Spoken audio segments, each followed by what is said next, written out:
Some Battlefield maps are great, others are terrible. The vast majority lies somewhere in between, elevated by a unique feature or held back by a critical flaw. Often some of the most divisive and popular maps in the series, these are the mid-tier maps of Battlefield.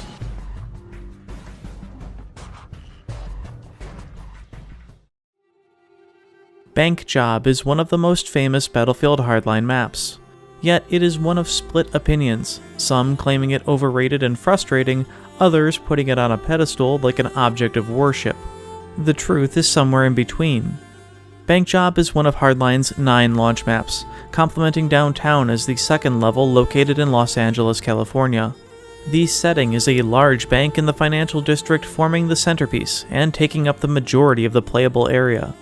Gorgeous and highly detailed, it is nonetheless beleaguered by issues relating to its small scale. The interior of the California Royal Bank is exquisite, with its grand main entrance lobby defined by visual spectacle as much as enjoyable space. The stone columns reinforcing the glass rotunda above and the statue in the middle are striking, as is the associated plushy decor and gold-plated murals. The size of the room limits the effective cover, so players often enter through one of the adjacent doorways rather than be exposed. A large side staircase accesses the second floor and bank interior, which is also connected to the entrance lobby. Here, on both the first and second floors, a series of private offices allow for some cover and connecting movement options, as well as sightlines from above and below.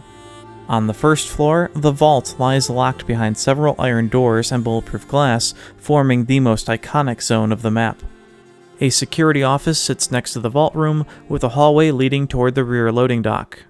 Several sets of staircases provide access between both floors as well as the roof, which covers almost as much area as the main bank. Multiple HVAC units act as the primary cover along with a large glass skylight, which can be partially destroyed and allow vision down into the bank's interior offices. Meanwhile, a fire escape staircase and ladder extends down into the alley on the east side. The city block comprising the bank building has a few other businesses attached, including Big Eddie's Spaghetti, Hardline's fun restaurant chain, in which the back room has a destructible wall which creates another entrance into the bank vault.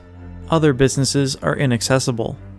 2 main roads and a series of back alleys form the extended map boundary, while a large 4-story parking garage sits adjacent to the bank's north side.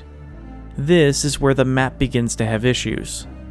The area surrounding the bank, immersive as it might be, offers few additional major pathing options or points of interest. This severely hamstrings the implementation of multiple game modes and critically impairs player spawn locations, leaving most exposed along the street boundary and often right next to an enemy. Essentially, the map just sort of ends, leaving it with a unique but problematic feel akin to a Battlefield 3 style close quarters design. This isn't to say that the environment is not highly decorated nor cover unavailable. The streets are full of cars, trucks, buses, bus stops, a few trees, traffic cones, animated signs displaying movie posters, and plentiful storefronts. Behind the bank's loading dock, the starting criminal positions are identifiable by the corpses of 2 thieves and 4 security guards. Although contributing to the unique theme of the map, it is among the most gruesome scenes ever added to a Battlefield multiplayer level. It appears that the designers were concerned about the strength of the rooftop advantage of the bank, which may have facilitated the need for the parking garage to the north. Being 4 floors, it offers a counterbalance to the bank rooftop and a minor extension of the map to help reduce a meat grinder elsewhere. There are enough cars here to provide cover on each level, and enough ways to move about it, including the ramp, a back elevator, and twin staircases.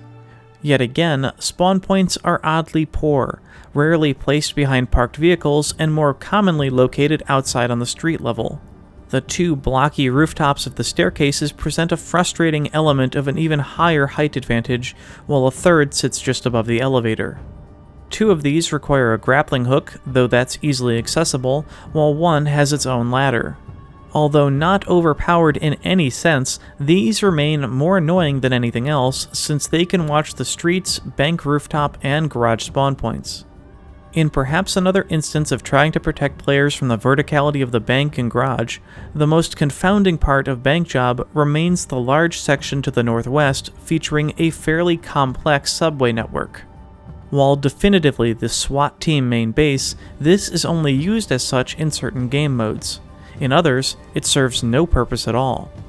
The subway network has 4 access tunnels, 3 of which emerge just outside the bank's front entrance, while a 4th comes up in the lobby of the first carriage bank, the furthest northwest building. Highly detailed and protected from the battle above, this entire section of the map is wasted and arguably defeated by the fact that players coming to street level are still as vulnerable as they normally would be if it didn't exist at all. There is perhaps a huge missed opportunity to expand upon this area and the greater map itself, though in doing it certainly would affect the map's identity. Team Deathmatch and similarly the Bounty Hunter game modes are Bankjob's bread and butter. Its small scale and intricate layout provide for an immensely fast-paced and intense gameplay environment. Players scramble upon spawn to re-enter the most active battlegrounds, the bank and to a lesser extent the parking garage. The limited destruction of the map prevents adverse issues, but it really isn't needed here anyway beyond the few office spaces, breaching points, and collapsible HVAC. Meanwhile, the interactive gates and bank vault door provide enough of a dynamic element to keep things fresh. However, Bankjob falls into the trap of having some of the worst spawn points ever, almost typical for a map of its size and of all TDM layouts. Nearly all spawn locations can be found lining the exterior streets and alleys surrounding the bank, most out in the open. Also in the TDM style, it is common to be placed right next to a respawning enemy player, or have one spawn on the same location you just did 5 seconds later and shoot you in the back. Compounding this is the bank's rooftop, allowing firing angles on almost all of them as players get their bearings and attempt to cross the street again. The map's theme makes it the poster child for Hardline's Heist game mode. After all, stealing from a bank is just perfect. The criminal side must break into the vault using one of 3 entry points. Setting explosive charges on the roof above will drop one of the HVAC systems, and another in the back of the Big Eddie Spaghetti restaurant will create another breaching point. Meanwhile, the main vault door can be opened with the drill. Both of the loot bags are within the vault and need to be taken to the escape points. Unlike some other Hardline maps, Bankjob actually has 3 escape points, but the game will randomly choose 2 of those 3, which does allow for some randomness. Given the small scale of the map, the close proximity of the SWAT team deployments to each means that it can be a potentially long and intense battle to complete the extraction. Just like Heist, Bankjob is also a well-themed map for the Blood Money game mode. Here, teams race to loot the cash pile in the small office next to the vault and return it to their own respective money stash. While one of the better modes on the map thanks to its TDM-like nature, it suffers from the poor locations of the team vaults. Each is located in a very small shop along the adjoining streets. The map's scale makes nearby spawn points in the street immensely campable given the long sightlines.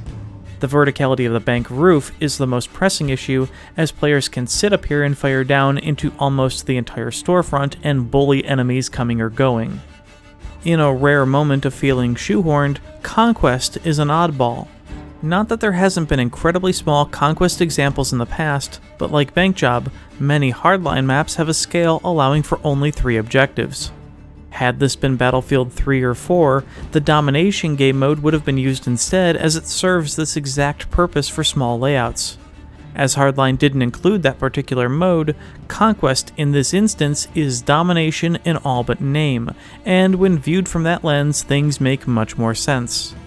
Here also, Conquest Large only increases the default ticket count. Of its 3 objectives, the Bank Vault B flag inside is perfect, permitting a decisively close-quarters zone around the ground floor offices, atrium, and vault entrance. The parking garage feels appropriate to act as the A objective, though not to the same level of importance. It sits on the 3rd floor of the garage, which works alright, but players must be careful of incoming fire from the bank windows and roof edge. With the map's small size, no other area truly serves as a satisfactory flag position. Instead, the final C point sits in a very small, bland plaza on the south side of the bank. A series of shoulder-height planters are decent protection from street level, but the whole area is vulnerable to the bank rooftop. Between the long streets and rooftop sightlines, this point is difficult to capture and often worth ignoring.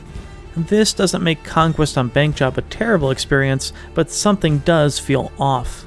Given the flow between the bank and garage as well as the weird spawn locations, rounds of Conquest play just like the more common TDM game type. A nighttime variant of Bankjob was released for free to all players alongside the Blackout expansion. It is identical in every aspect to the daytime version, save for the aesthetic changes. Far darker, it allows for greater flanking opportunities and sneaking around, as well as variable optic use. However, this different lighting style was not welcomed by all players, so while visually cool and a new experience, it only exacerbated frustrations by those who already disliked the level. Divisive opinions of Bankjob are not uncommon, and they stem almost universally from the incessant spawn point camping. But therein lies the problem. Fitting 64 players on it is overwhelming, let alone half that number. The bank building isn't the issue, it's the surrounding environment.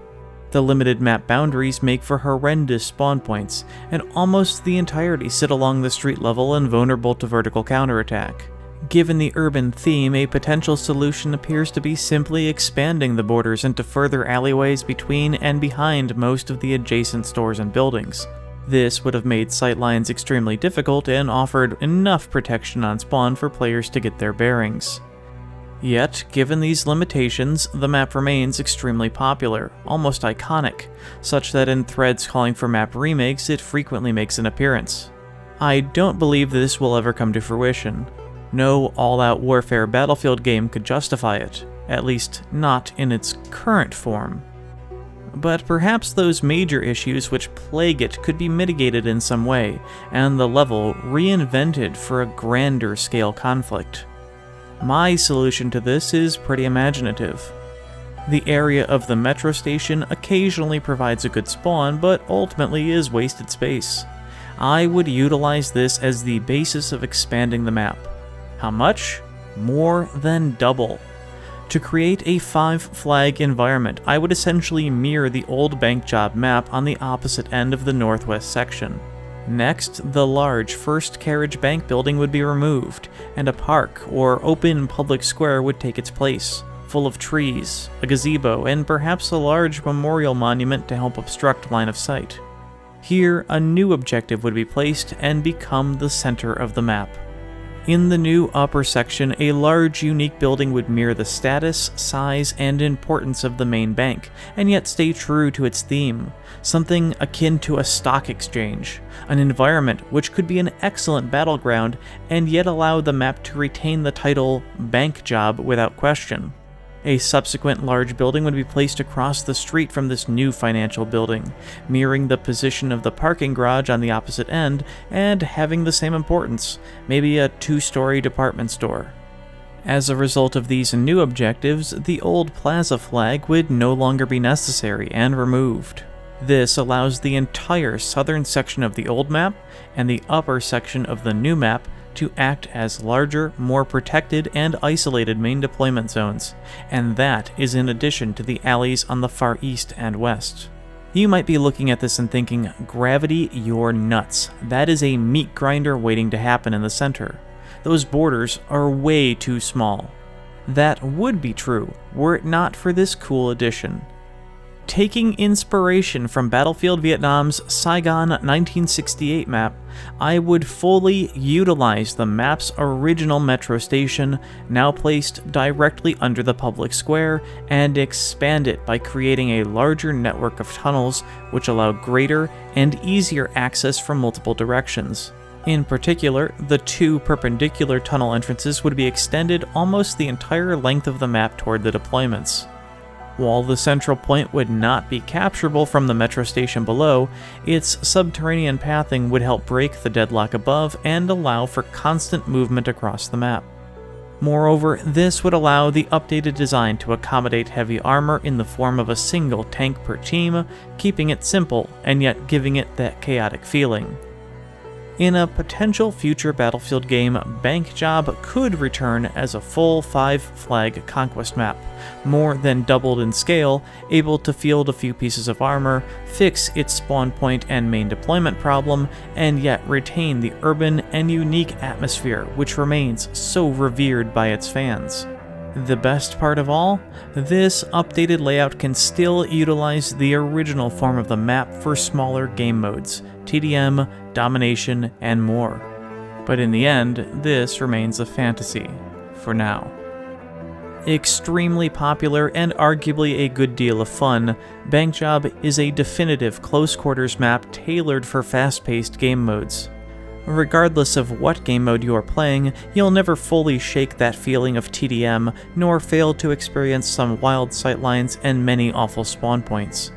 The map is nevertheless a great addition to the Hardline launch roster thanks to its thematic design, art style, high environmental detail, and superb utilization of the game's new modes of Heist and Blood Money.